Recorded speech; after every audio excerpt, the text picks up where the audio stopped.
It can be tricky knowing what to do when someone might have an alcohol problem.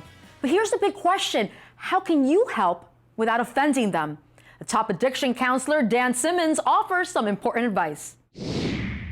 What are the signs that you know someone has a problem? Because sometimes you might assume that they have a problem, maybe they don't have a problem, or maybe you think the other way, where it's like, no, they don't have a problem, but they do have a problem. Right. It's a very complex question.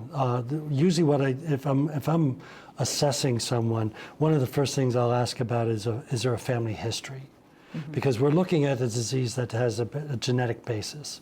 So if they say, yes, it's my father was alcoholic, my mother, my grandfather, then we're starting to get some facts about making a reasonable assessment about what's going on. Mm-hmm. If they say no, that doesn't mean there isn't any, it just means that they're not that they know of.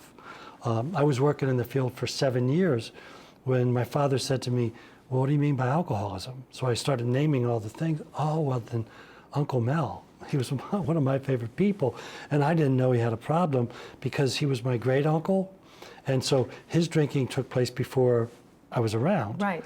And he'd stopped, but nobody talked about it. I had a great aunt, my grandfather's sister, and I didn't even know she existed because she had the same problem. But a woman of that generation, there was more shame and stigma attached than for the man. For the man. So one of the things that's hard is for people to get past the stigma.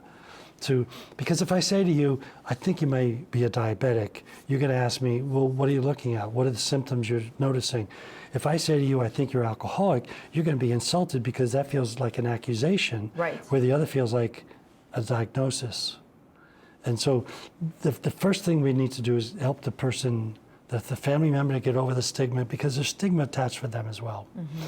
And for the person with this disease, they have a lifelong struggle with how other people are going to see them. Right. That is why it's so important to have connections in a recovery system, like AA, like Narcotics Anonymous.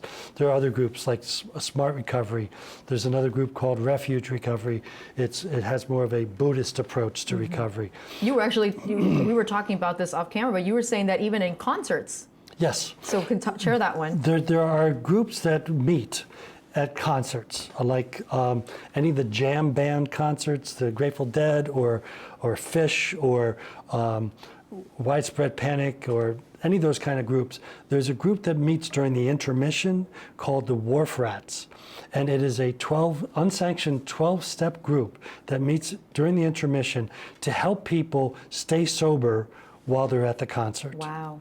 And they even have bumper stickers that they've printed up. Instead of one day at a time, the bumper sticker says one show at a time. So that it's all about finding a way to have recovery in their life and having a life where they still have enjoyment. Right, absolutely. Now, there are a number of do's and don'ts, and we're going to go over them, Dan, that can be helpful when approaching someone who's 58 years old or above. So let's take a look at this graphic and let's walk us through it. Don't talk to them while they're drinking. Yeah, talking to someone who's intoxicated is a waste of time. Mm-hmm. The process is one of waiting until they're able to hear what you have to say. Right. I can imagine the top three are very triggering. Yes, and talking to them in the morning is a safer bet than later on in the afternoon. Right. It's not a guarantee, and they may be hungover from the night before, and they may not be open to talking at that point, but they may be in enough discomfort that they're willing to hear what you have to say. The terms alcoholic or addict, it's important to help them to understand that this is a disease, that we're trying to destigmatize this disease. Will and Grace was a show on TV that helped people understand that there are people who are gay all around us, and they're just like us. Mm-hmm. There's a show on now called Mom, where people are in recovery. Mm-hmm. Yes, and you get to see people living lives, being decent people, having human failings and human successes, but they're people who are decent people in recovery. Right. So it's destigmatizing the disease to the general population. Okay. Now there are also a number of reactions that could occur. Let's say if you as you said, we don't want to also dig up the past. That's No. not a good idea. Well, it's understandable that families will go there, but during an intervention, what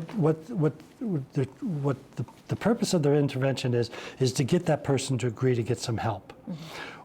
We encourage people to talk about what their experience is with the person who's struggling with the disease, but we also encourage them to leave the anger out of the room for that moment, because anger is just going to get that person's defenses up. What you want to do is you want to lower their Right. defenses so you can hear what the person's saying to them. We have a little bit of time, and I want to get to some of these reactions and how to respond. It's just a phase. I'm drinking more now because I'm depressed over a death. And people do that, yes. But a phase is not something that goes on for years and years and years. Right. A phase could be a kid hits 21 and now they can drink legally, and like a lot of 21, 22-year-olds are out every weekend. That's a phase. People at 22 can have a problem, and at diagnosing or assessing a problem with substance abuse at that age is more difficult than, say, somebody who's in their 50s. Right. If somebody's still drinking in their 50s the way they used to at 21, that's usually a sign of a problem. Right. So what we're looking at is a complicated mixture of issues. Right, but overall, to bring it up with kindness and Absolutely. gentleness. Don't say it correct? mean. Don't say it mean. Right. We want that person to feel accepted and loved as a person. We want their behavior to be what's being looked at, and we want to relate that behavior to the alcohol, to the drug use. So we don't want that person to feel like they're a bad person. We want them to see that when they use, they aren't the good person that they used to be. Be sure to learn more and catch the Health Channel on our website, allhealthtv.com. That does it for us today. Along with checking out our website, be sure to follow us on social media because we're everywhere. We're on Facebook, Instagram, and Twitter at AllHealthTV. Thanks for watching the Health Insiders on the Health Channel. I'm Kathy Buccio. I'll see you next time.